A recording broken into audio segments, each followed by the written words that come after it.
Bonjour à tous et à toutes, bienvenue dans une nouvelle vidéo de questions et réponses.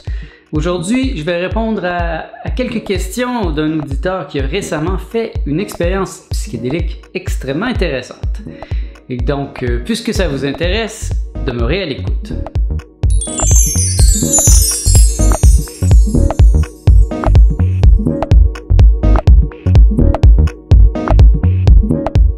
Mon nom est Nicolas Lehoux, bienvenue dans l'univers jovial de Nicolas. Dans toutes les vidéos que je mets sur ma chaîne YouTube, je vous propose un programme pour un nouvel univers. Car une nouvelle ère nécessite une pensée nouvelle. J'ai reçu récemment le courriel d'un auditeur qui m'a fait part d'une expérience psychédélique qu'il a fait récemment. Je dois te féliciter de prime abord pour la qualité de ton expérience et aussi le fait que tu l'as si bien noté. J'ai rencontré peu de gens qui sont méticuleux à ce point et qui écrivent leurs expériences psychédéliques parce que, à mon avis, c'est la meilleure manière de pouvoir l'intégrer et de pouvoir la synthétiser pour en tirer le maximum. C'est très vaporeux une expérience psychédélique, un peu comme un rêve, et si on la note pas, eh bien, c'est dommage parce qu'on perd beaucoup de détails et avec le temps, ces détails s'effacent. Alors que dans mes expériences psychédéliques les plus intenses, j'ai tout noté et j'ai pris la peine de vraiment d'aller, même les journées après, mes rêves. Et ça m'a beaucoup servi encore aujourd'hui. Je peux revenir en arrière et revisiter ces expériences dans toute leur splendeur. Cette personne a pris la peine d'écrire son expérience et de la noter sur un site internet qui s'appelle psychoactif.org. Donc, je vous invite à aller visiter et lire cette expérience. Je vais mettre le lien en dessous dans la description de cette vidéo sur YouTube. Et son expérience a généré quelques questions qu'il m'a posées dans ce courriel et ça va me faire plaisir d'y répondre dans cette vidéo. Donc, sa première question est: la pleine conscience a-t-elle un rapport avec l'éveil? Parce que lors de cette expérience, j'étais pleinement conscient et j'ai eu l'impression de vivre une étape de l'éveil. Pour bien répondre à ta question, il me faut d'abord définir les termes. Qu'est-ce que la pleine conscience? Il y a beaucoup de définitions et je pense que c'est très important de prime abord de définir les mots qu'on utilise, autant en philosophie, en métaphysique, qu'en dans les expériences psychédéliques. Donc la pleine conscience pour moi est un drôle d'amalgame parce que la conscience, elle est pleine de toute façon. Donc, être pleine conscience, la conscience, elle est absolue. Et donc, dire la pleine conscience, ça ne me semble pas très précis, mais je sais que ce terme est très utilisé aujourd'hui.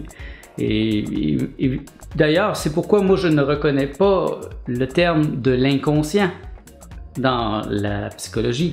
Parce que l'inconscient, ça n'existe pas. La conscience, c'est la conscience de tout.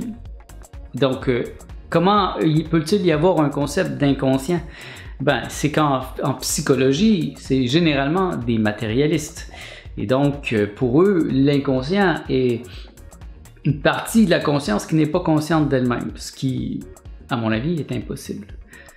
Par contre, je peux reconnaître le terme du subconscient et du supraconscient, qui ne font pas appel au fait qu'il n'y a pas de conscience. On peut dire justement, il y a un supraconscient, il y a la supraconscience, et il y a le subconscient, et il y a la conscience. Mais encore là, le mot conscience est très utilisé aujourd'hui par monsieur tout le monde. Donc qu'est-ce que ça veut dire être conscient?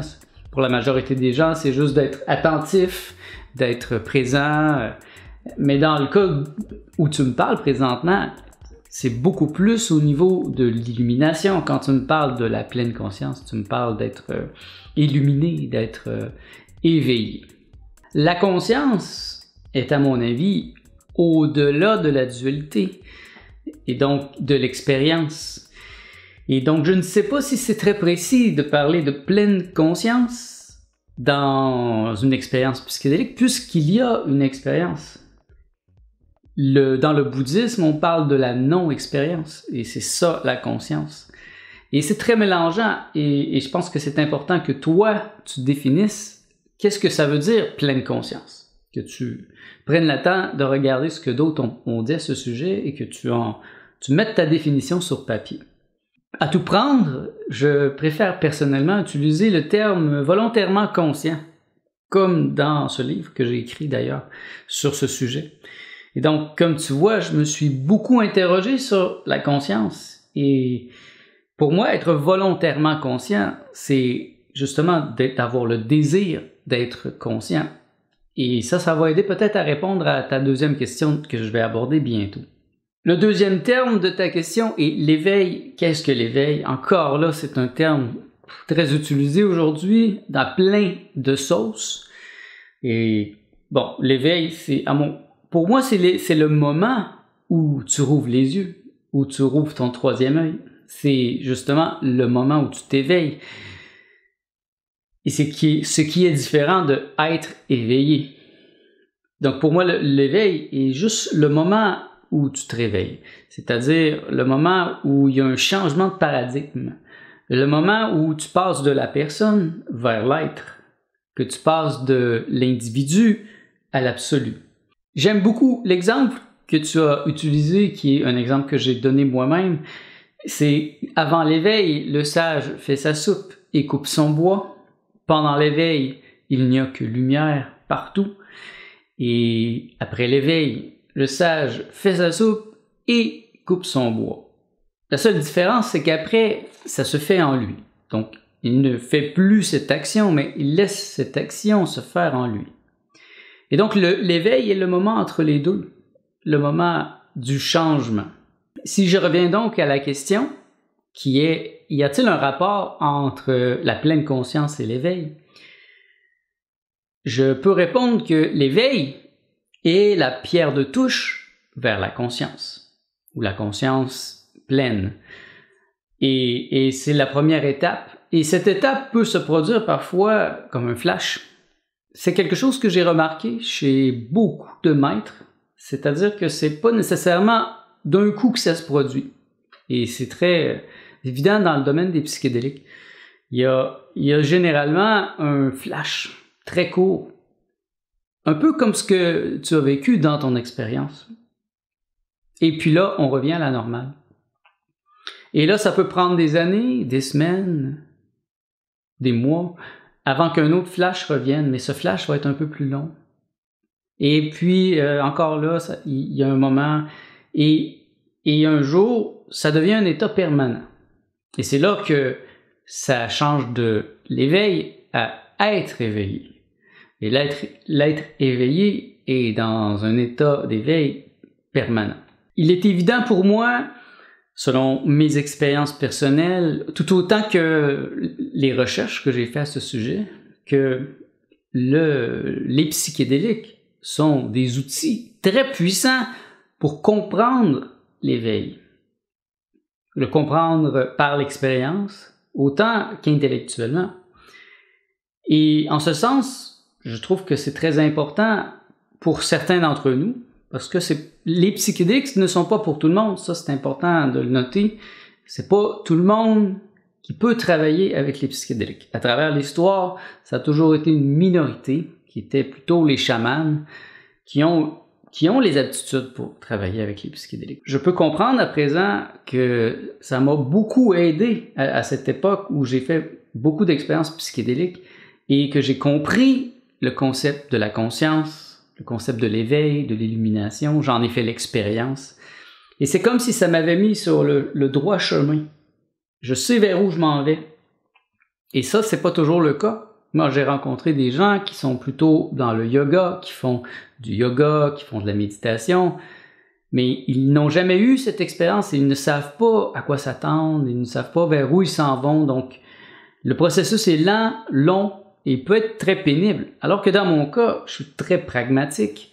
Et maintenant que ça t'est arrivé aussi, et je sais que c'est arrivé à plusieurs personnes qui écoutent cette vidéo, ça va être plus facile pour vous d'être toujours sur la bonne ligne droite, de faire les meilleures recherches possibles. Et si vous rencontrez un professeur, un gourou qui est full of bullshit, qui ne sait pas de quoi il parle, bien vous allez tout de suite être capable de le confronter. Et au contraire, Si vous rencontrez un individu qui a la sagesse et qui sait de quoi il parle, et ça va résonner en vous parce que vous allez avoir eu cette expérience, ou plusieurs fois cette expérience, comme cet auditeur qui m'a posé la question.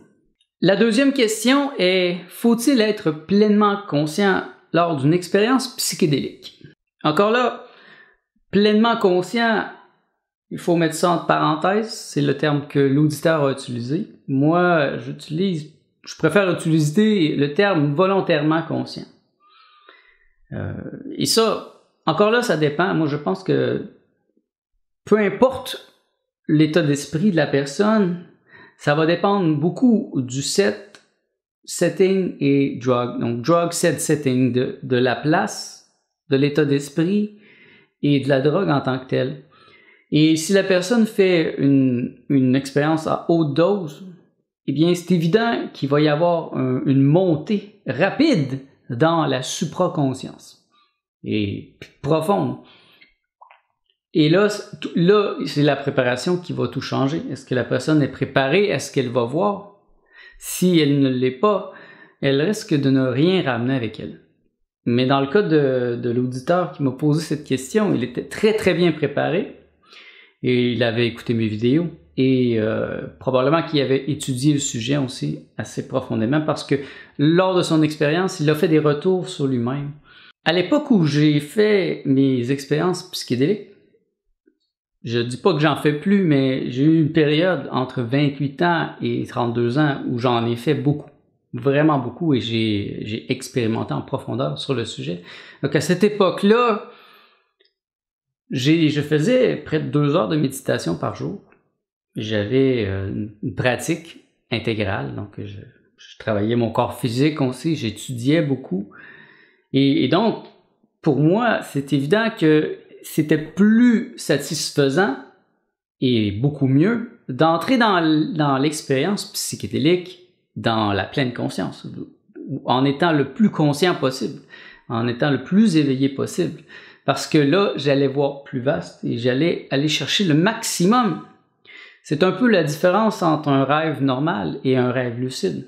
Lorsqu'on est dans un rêve lucide, eh bien, on a la possibilité d'interagir et de faire beaucoup plus de choses que lorsqu'on est dans un rêve normal où on est simplement comme une caméra. Et toute là est la différence. Et j'ai même arrivé à un terme qui ressemble à ça, c'est l'expérience psychédélique lucide. Il m'est arrivé à plusieurs reprises de faire des expériences lucides dans mon expérience psychédélique.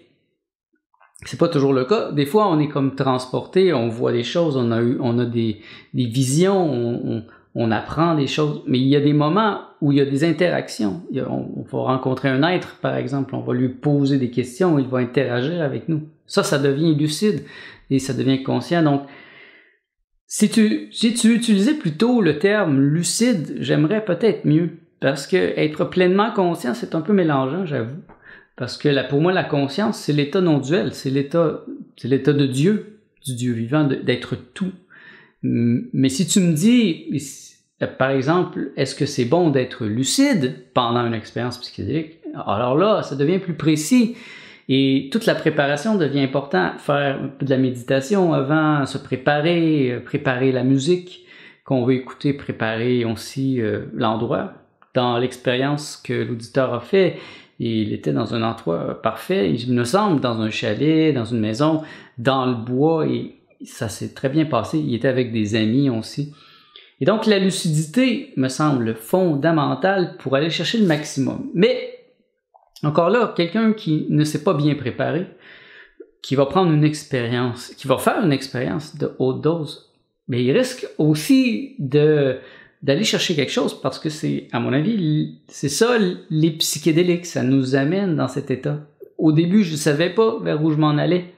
Quand j'ai commencé mes expérimentations, quand j'avais 16 ans, 15 ans, je ne savais pas du tout que ça allait me mener vers l'état de lucidité où j'allais à chaque jour vouloir être volontairement conscient.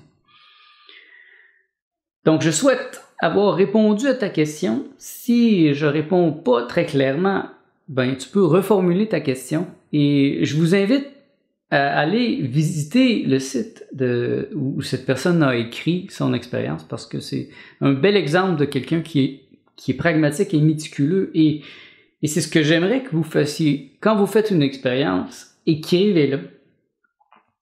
Si ça vous le dit, allez la poster sur un site internet. Mais la première chose à faire, c'est de l'écrire pour vous-même. Et qu'un jour, si vous avez le goût de revenir vers cette expérience, si ce n'est qu'une semaine après, 2 semaines après, 2 ans après, 10 ans plus tard, eh bien, vous allez vous féliciter d'avoir écrit cette expérience.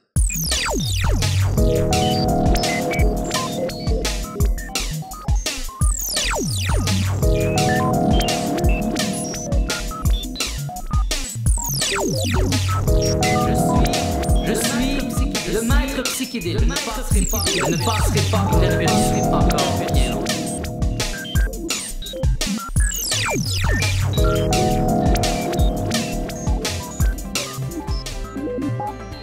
Mon nom est Nicolas Lehoux et merci d'avoir été à l'écoute de ce nouvel épisode de l'univers jovial de Nicolas.